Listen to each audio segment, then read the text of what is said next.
Welcome and thanks for joining me on the Gut Health Turnaround Series 2.0. 21 ways to heal your gut, reclaim your energy, and look and feel amazing. My name is Leah, Kline, Health and Wholeness Coach, and I will be your host. Today I'm being joined by Jeffrey Smith.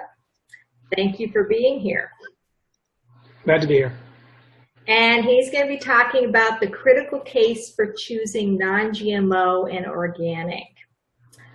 Jeffrey M. Smith meticulously researches and has made him a world authority on the health dangers of genetically modified organisms, GMOs. Jeffrey is the founder of the Institute for Responsible Technology, author of the best-selling book Seeds of Deception, and producer of the award-winning film Genetic Roulette, The Gamble of Our Lives. So, get us started. What started you, getting interested in nutrition and GMO, and what started you on this path? Well, I went to a lecture by a genetic engineer in 1996, and he was blowing the whistle on the technology, saying it's not ready for prime time. Basically, GMOs are when you take genes from one species and forcibly insert them into the DNA of another species, or nowadays you can also edit or rearrange genes within the same species, and that the technology was prone to side effects. And he knew that from his own experience in the laboratory. And that what was about to happen in 96 was the planting of genetically modified soy and corn in Iowa, where I was living, and that was going to go into the food supply. And it could affect the health of everyone who eats, and it would also affect the gene pool of soy and corn for all future generations, because there was no way to fully eradicate this contamination that would occur through cross-pollination, etc. And so it told me that, as the technology goes, it was one of the most serious that had ever been deployed on the planet, because it can affect everyone who eats, all living beings, and all future generations, especially knowing that the biotech industry's plan was to genetically engineer 100% of all commercial seeds in the world. And that plan is only now increased to include insects and animals and fungi and algae and bacteria, etc. So I decided to translate the science into English so that people could understand, started interviewing that scientist and others, and I've been doing that for 20 years. Mm-hmm. Well, there's always a need for that because lots of times, the average person, one look at a scientific paper and they would, fall asleep. They would lose it. They wouldn't be able to figure out what was going on. So sometimes it needs translation. Yeah. Absolutely. So what are the kind of current GM foods that are on the market in the U.S.? Well, there's 6 major ones: soy, corn, cotton, canola, sugar beets, and alfalfa. Remember, cotton is used for cottonseed oil, and all 6 of those are used as animal feed.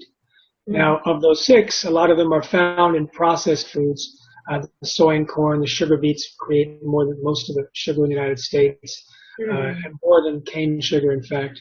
And all of them are engineered to be sprayed with an herbicide and not die.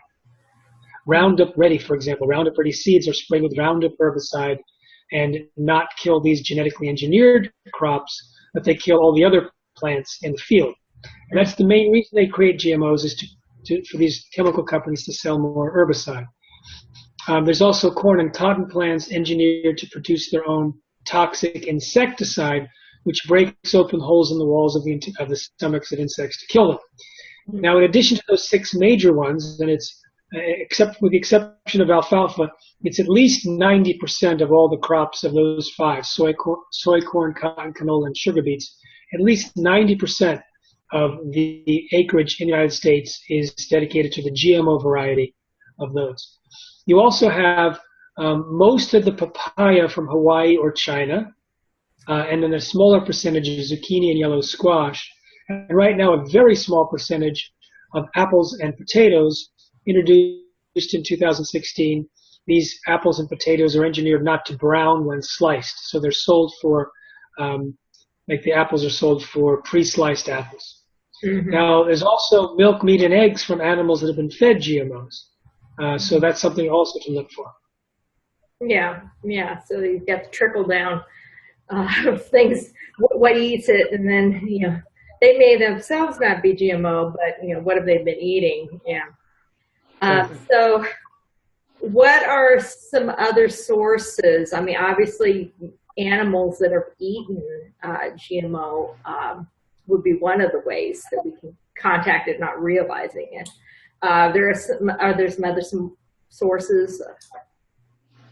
Well, I mean, if you want to get really technical, honey can have contamination from genetically modified pollen. There's genetically modified enzymes and processing agents. Dairy cows can be injected with genetically modified bovine growth hormone, although most of that has been kicked out because of consumer concern and rejection. But the issue is that if you buy processed foods, 9 out of 10 processed foods will have a GMO ingredient because it'll be a derivative of soy or corn, cottonseed oil, canola oil, or sugar, or it'll have a meat product or a dairy product from an animal that's been fed GMOs. So it's rather pervasive in the supermarket, but it's hardly in the produce section because you don't have, well, you might have edamame, you might have some corn on the cob, and it's less than 90% of the corn on the cob. It's a much smaller percentage. And some zucchini, yellow squash, apple, and potato now. But the rest of it is non-GMO in terms of the produce section, the papaya from Hawaii or China. So if you buy processed foods, you got to buy products that say non-GMO or organic. And if you buy ingredients to make foods, it'll be much easier to avoid. And we'll talk also about why organic is important as well when we talk about some of the dangers of these sprayed herbicides on crops. Yeah. What are the health risks of consuming the GMOs? Well, it's interesting. This is a gut summit, and I put out a lot of information from scientists and doctors. In 2012, I started to ask audiences for the first time, how many of you noticed an improvement in your health when you switched to non-GMO or organic? And I've been asking that question in about 150 lectures since then, or more. And the number one improvement is gastrointestinal health. And I did a survey of 3,600 people, a written survey, and the number one improvement for those of the 3,600 people, all of them themselves or people they knew, had some level of improvement. It was a self-selecting survey. Those who showed a level of improvement, 82% showed an improvement in the gastrointestinal system. And that was by far the number one. Now, there was also other categories of organ damage and weight problems and energy and brain fog and allergies and all sorts of immune system situations, pain of all types, mood and behavior, anxiety, depression, autism symptoms, diabetes, blood sugar, etc. And when you look at the animal feeding studies on animals that have been force-fed GMOs in a laboratory, according to a review, they suffer from gastrointestinal problems, reproductive, organ damage, dysfunctional regulation of cholesterol and insulin, many of the same categories. When you look at livestock that are taken off of GMOs, they get better from the same kind of things that humans get better from, so too pets. When you look at these types of diseases and many more, including cancer, they rise in parallel with the increased use of GMOs and the Roundup that's sprayed on them. Now, this correlational charts, they don't prove anything, but knowing that you see all this other data points, plus the fact that when you look at the actual characteristics of GMOs and Roundup, it would predict these type of problems. Yeah. So we're talking about over 30 diseases that rise in parallel with the increased use of GMOs and Roundup. And we believe it's not just a coincidence. We believe that there is, in fact, a causation for many or all of these particular diseases. And as we'll see in a minute, when you just break down the mechanics of what Roundup can be doing to us or what GMOs or what Bt toxin can be doing to us, it could predict these type of disorders. And when I spoke to one of the top scientists in the world, I interviewed him for our film, Secret Ingredients, which is coming out in 2017. He said, based on the animal feeding studies and the laboratory research on GMOs and the associated pesticides, we could predict first response would be gastrointestinal problems and then hormonal problems that can lead to organ damage and heart problems. Well, and you were mentioning earlier that, okay, this is designed to tear holes in the insides of intestines of insects. And it doesn't take a whole lot to say, okay, what's to keep it from doing that to us, you know?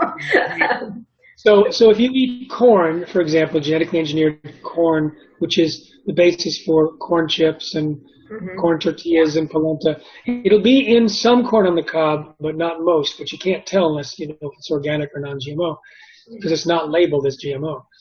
Then it contains a protein that's produced from soil bacteria normally, but they take the gene from the bacteria, force it into the corn plant, and now it's produced in thousands of times the normal concentration that's found in nature or even in a spray form. And it was supposed to be benign in humans or mammals. And that's why they said we don't have to test to see if this Bt toxin, it's called, it's produced in the corn has any effect on humans, because we assume it doesn't. This is their science. Well, in 2012, in the Journal of Applied Toxicology, they discovered that it does, in fact, poke the same type of holes in human cells at high concentrations. So it means it might be poking holes up and down our digestive tract. And, of course, that might create leaky gut. Yeah. Now, they found in a study in Canada that 93% of the pregnant women tested had Bt toxin in their blood. Maybe it got through those holes that it itself created. It was also found in 80% of the unborn fetuses. Now, Bt toxin is also known to be toxic to red blood cells. So we might have the toxicity issue in our blood, which might relate to leukemia or some other blood problem. And if it gets into the offspring, you might have a hole-poking toxin in their brain because the blood-brain barrier is not well developed. Now, as you know from leaky gut, and I'll just give you my take on leaky gut and autoimmune disease, which might be a little different. You see how I translate science into English. Normally, the food gets broken down into eensy-beensy bits, that's the technical term, and then it gets absorbed in at the appropriate size into the bloodstream for utilization. When there are holes, then undigested food proteins can get into the blood, and then the immune system doesn't recognize it as a friend, and it attacks it as a foe. Now, this is the modern immune system, so they all take out their iPhones, and they take a picture of the attacker, post it on their Facebook, and say, attack anything that looks like this. So the rest of the immune system then has a mugshot and attacks anything that looks like this. But they use old iPhones, so they haven't upgraded it. And so it's pixelated and fuzzy. And so they attack anything that looks like it, which could be the thyroid and the microvilli and the pancreas. And that's autoimmune disease. It's when the immune system attacks the body thinking it's a foreign invader because of the leaky gut and old iPhones. So that's why how autoimmune disease is linked to leaky gut.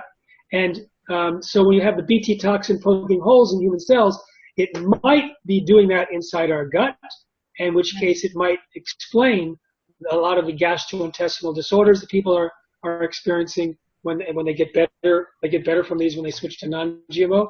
And because leaky gut is linked not only to autoimmune disease, but also allergies, inflammation, cancer, heart disease, Alzheimer's, Parkinson's, and autism, among others, then all those other diseases, most of which are rising in parallel with the increased use of GMOs and Roundup, that might explain the correlation and the possible causation there. So that's Bt toxin. It also is known to cause immune responses, like allergic responses, not just to itself, but that it can sensitize the system so it starts to react to other formerly harmless compounds. This was found in mice. So there you have it. If you eat corn, you might end up with gastrointestinal disorders, all those disorders related to leaky gut, and immune system problems based on the characteristics that we know of Bt toxin, which is in the corn. So now, what is some of the latest scientific evidence showing that GMO is harmful? Well, if you look at the animal feeding studies on Bt corn, it shows immune system responses. It shows preconditions or conditions that might be related to specific diseases. There's a study done on Roundup ready corn. Remember, that's a corn that was sprayed with Roundup. So they found that the rats that ate the corn that had been sprayed with Roundup had early death compared to controls. They had damaged liver, kidneys, and pituitary. Their hormonal system was out of balance. and they had big, huge tumors. A lot of them had very big tumors, some were the size of 25% of their body weight. So they compared that to the controls. They also found in other studies, as I mentioned before, organ damage. There's a bunch of reproductive disorders, etc. Now, there's another set of studies that are associated with Roundup and its so-called active ingredient, glyphosate. Roundup, as many people know, is a big weed killer. You can buy it in a garden store. And I wouldn't if I were you, because what they have been saying for years that it's safe, it turns out it's not safe at all. In 2016, it was declared by the World Health Organization as a probable carcinogen for humans. It was definitely carcinogenic to animals, they said. Definitely causes mutations in human DNA, which can lead to cancer. And where it is sprayed a lot, there's higher rates of cancer in the population. So all that put together is a class 2A carcinogen. Now, that's bad enough, but it's also linked to birth defects. It also binds with minerals, making them unavailable, which means certain metabolic pathways can break down, like the metabolic pathway that's used by gut bacteria to produce the building blocks of serotonin, very important for mood, behavior, blood sugar regulation, the ability to feel full and satisfied. These things can be thrown off if there's not enough serotonin. 90% is produced inside the gut. Serotonin also can lead to production of melatonin, that's sleep. So this could be sleep disorders of all types seem to get better when people switch to organic, and also sleep disorders go up in parallel with the use of Roundup, according to the U.S. statistics. Also, the gut bacteria produce the building blocks of dopamine, which is important for a number of things, and without it, it's possible to get Parkinson's. So these things may be dismantled or impaired because glyphosate blocks this pathway in gut bacteria. It's called the shikimate pathway if you want to look it up.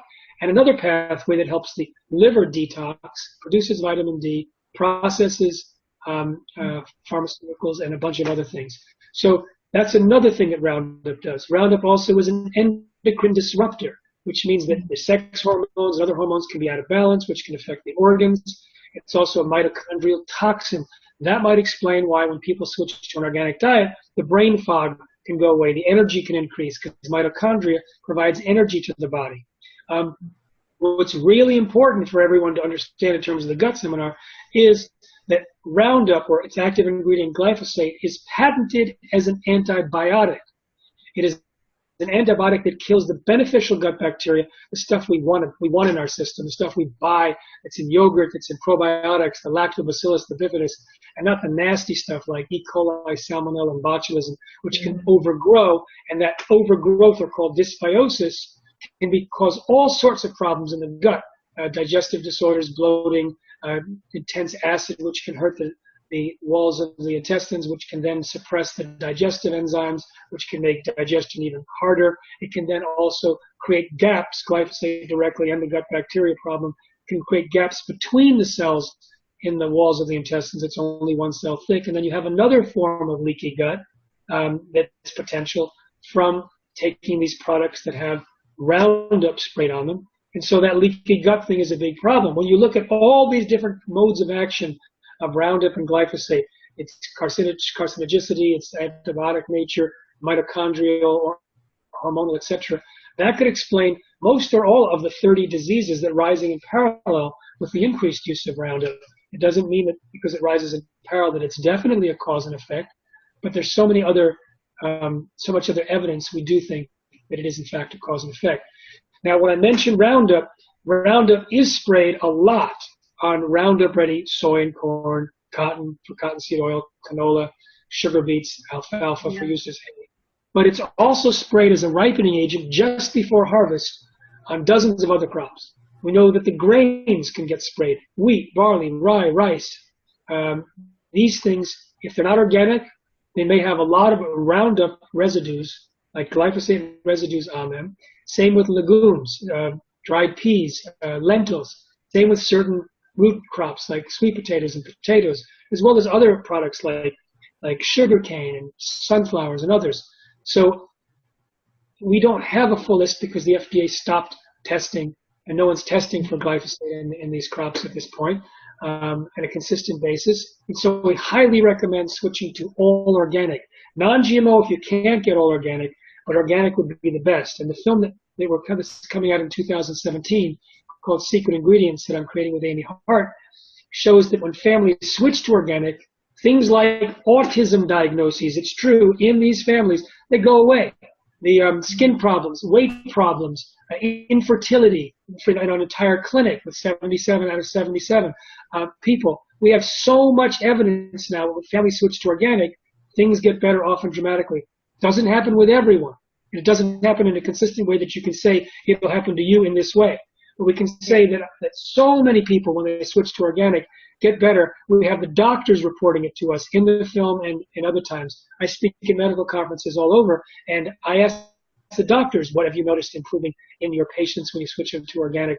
And the list is long, and the stories are dramatic. So that's a very important to note, switching to organic. And if you do, create a journal, take notes, write down your mood, your behavior angle, your energy level, how enthusiastic you are, plus all the symptoms that you have, and rate them from 1 to 10. And do this on a daily basis or sometime frequently before you switch, during the switch, and see what happens. And that will be your greatest motivation to continue. Yeah, yeah. Because I know I hear from people that will say, "Oh, I don't have the money to spend. I can't spend the money, to buy organic." And it's like, my thing is like, okay, well, it's really important, kind of thing.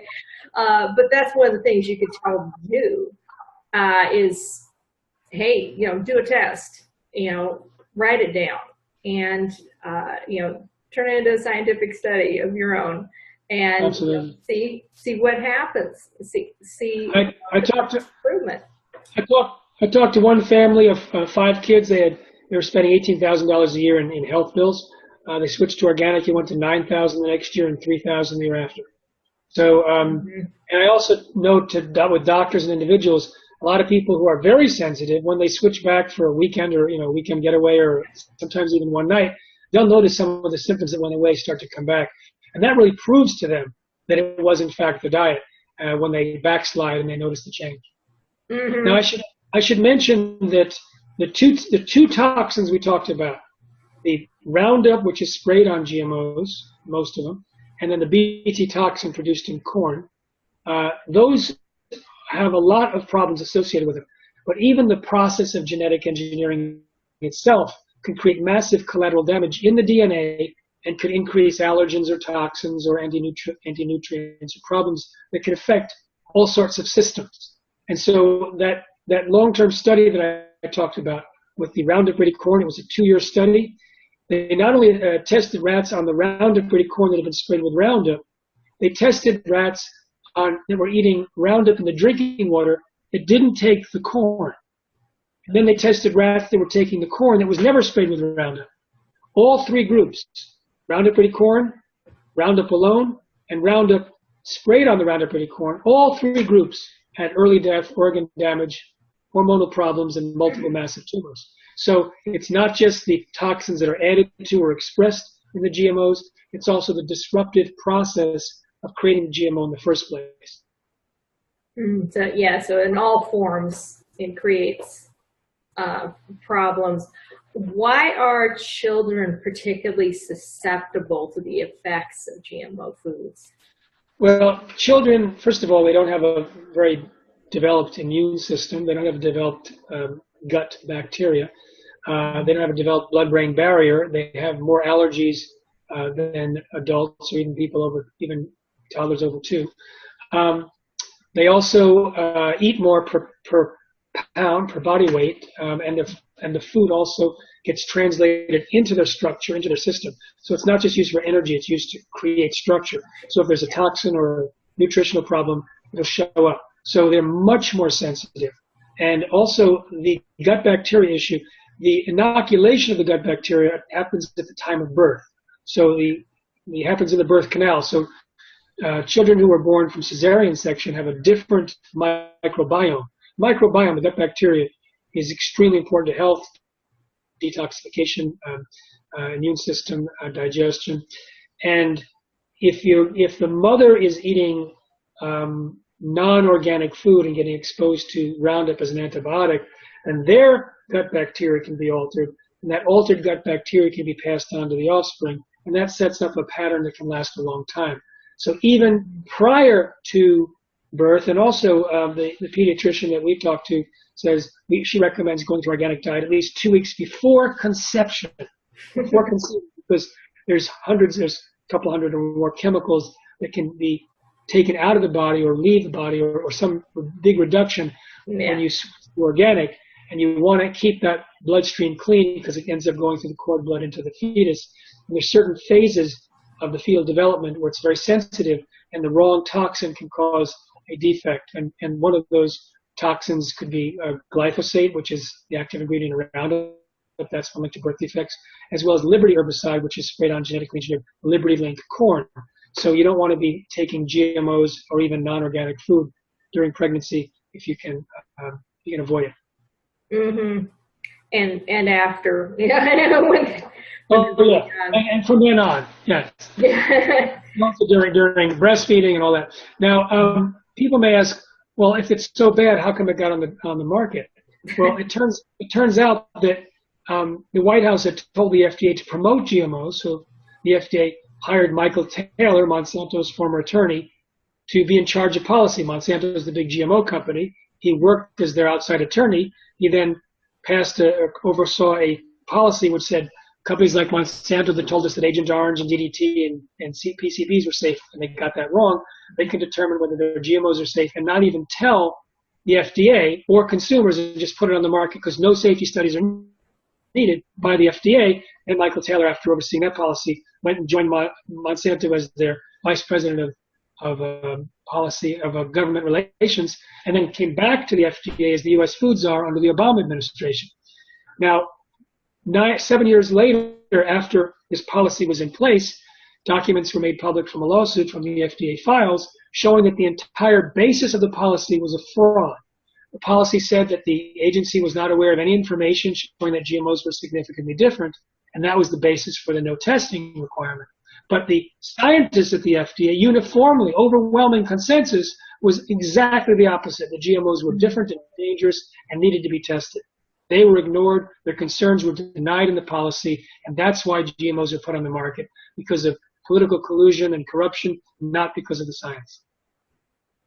Yeah, so how, we've talked about, switching over to organic, how can that actually kind of reverse the damage that the GMO has, created? Well, it does it even with the mice. There was a mouse study done. The mice were eating genetically modified soy as part of their diet, and for 8 months, and they found damage in the testicles, pancreas, and liver. Those are the things they tested.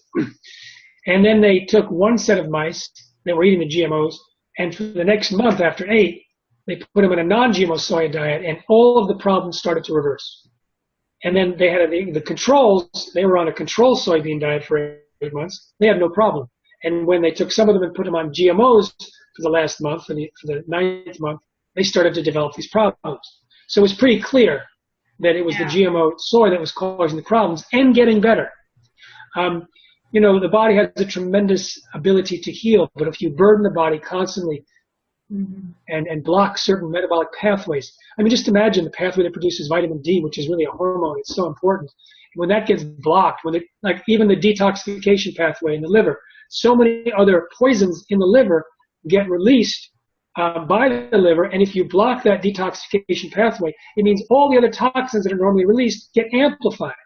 So now you're dealing with this much bigger load because of the presence of glyphosate, which deprives manganese for this metabolic pathway, and the metabolic pathway becomes hampered, and so do all of its functions. So once you take that burden off the body's own detoxification and repair mechanism can kick into place. So it's a pretty complicated thing. I would say it's not rocket science. It's far more complicated. Yeah. So what can we do to get the GMOs out of our food system? Excellent. Well, the first thing to do, of course, is to avoid GMOs. And that actually is a huge activist action, because we find that because GMOs offer no consumer benefit, if you are favoring non-GMO products that say non-GMO, then the food companies realize, oh, I'm losing money if I continue to use GMOs because my competitor sitting on the same shelf is now winning market share. Then when the food company, the moment the food industry realizes that, that's called the tipping point. And that's how GMOs were kicked out of Europe. That's how GMOs were kicked out of the natural food industry in 2013. And that's underway now in the mainstream food industry in the United States. Nestle's is advertising on television that its coffee creamer is non-GMO. Cheerios boasts about it on the side of its package. Grape Nuts on the front of its package. So many companies now, each month, another major company, major brand is declared non-GMO or planning to be non-GMO. Even the animal feed fed to the dairy cows that produce down in yogurt will become non-GMO in the next 3 years. So we're seeing a tipping point. So we want to make sure that that continues unabated. So the ways to be involved in that are, first of all, you can go to our website at responsibletechnology.org and sign up for our newsletter and become a click and send revolutionary, share information. Also like our Facebook page and share information on there. Get the word out. It's information that protects us, that allows people to make healthier choices. If you want to get involved with helping to educate more actively, you can join the Tipping Point Network, again at responsibletechnology.org. Find someone in your area. There are oftentimes some kind of campaign going on, showing films, etc. You can also become a speaker. We have an online speaker training program.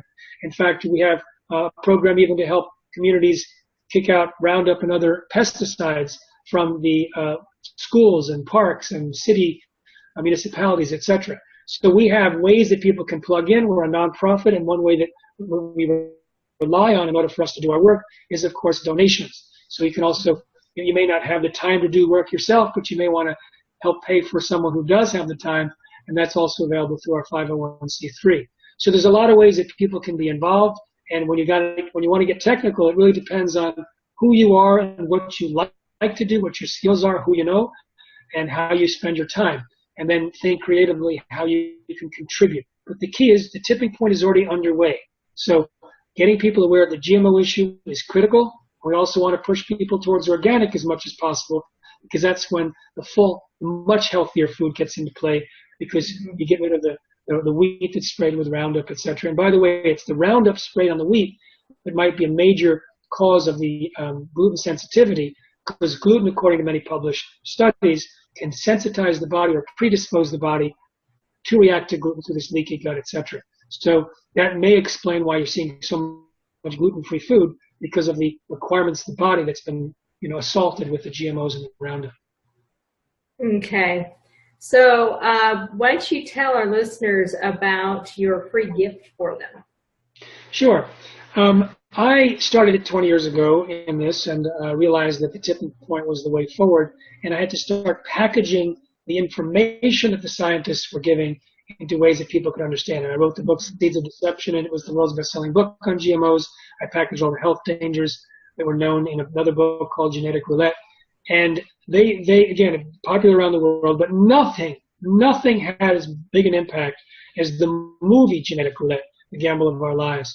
It won awards. It was released in 2012. It was Movie of the Year by one group, Transformational Film of the Year by another group. And it was the hour-long version was shown on PBS stations more than 300 times, seen by millions online, translated into many languages. And it consistently convinces and compels the viewer to switch to non-GMO.